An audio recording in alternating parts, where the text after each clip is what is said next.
இந்த படத்தோட ஹீரோ ஒரு இன்எக்ஸ்பீரியன்ஸ்டான டிடெக்டிவாக இருக்காரு. அண்ட் ஹீரோவோட கேர்ள் ஃப்ரெண்ட் அப்பார்ட்மெண்ட்டில் ஒரு டாக் காணாமல் போக அந்த டாக்கை ஹீரோ கண்டுபிடிச்சி தராரு.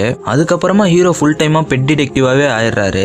இப்படி இருக்கும்போது 30 கோடி வேல்யூ உள்ள ஒரு ரேரான ஃபிஷ் ஸ்மக்லிங் கேஸையும் அண்ட் ஒரு குழந்தை கிட்னாப் கேஸையும் போலீஸ் விசாரிக்கும் போது சம்மந்தமே இல்லாமல் ஹீரோவை சஸ்பெக்ட் ஆக்குறாங்க. அண்ட் ஹீரோவும் இந்த கேஸை நம்மளே இன்வெஸ்டிகேட் பண்ணாதான் இதுக்கு பின்னாடி யார் இருக்கான்ற உண்மையை கண்டுபிடிச்சி இந்த கேஸில் இருந்து தப்பிக்க முடியும்னு முடிவு பண்ணுறாரு. அண்டு காணாமல் போன குழந்தைக்கும் அந்த மீனுக்கும் என்ன சம்பந்தம், இதுக்கு பின்னாடி யாரெல்லாம் இருக்கா, கடைசியாக ஹீரோ இந்த கேஸை சால்வ் பண்ணாரா இல்லையா அப்படின்றத இந்த படத்தோட மிச்ச ஸ்டோரி. என்னை பொறுத்த வரைக்கும் இது ஒரு ஆவரேஜான காமெடி மூவின்னு தான் சொல்லுவேன். அண்ட் படத்தில் ஹீரோ ஹீரோயினுக்கான லவ் போர்ஷனில் அவ்வளோவா நல்லா இல்லைன்னு தான் சொல்லணும்.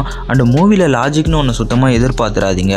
மற்றபடி இது ஒரு டீசெண்டான வாட்சபிள் மூவி தான். இந்த படத்தோட பேர் பெட் டிடெக்டிவ். இந்த படம் ZEE5 அவைலபிளாக இருக்குது. ஒரு இன்வெஸ்டிகேஷன் பேஸ்டாக காமெடி மூவி பார்க்கணுன்னா இந்த படத்தை ட்ரை பண்ணுங்கள். அண்ட் இந்த மாதிரி வீடியோ பார்க்க இந்த வீடியோக்கு ஒரு லைக் பண்ணிவிட்டு நம்ம சேனலை மறக்காமல் ஃபாலோ பண்ணிக்கோங்க.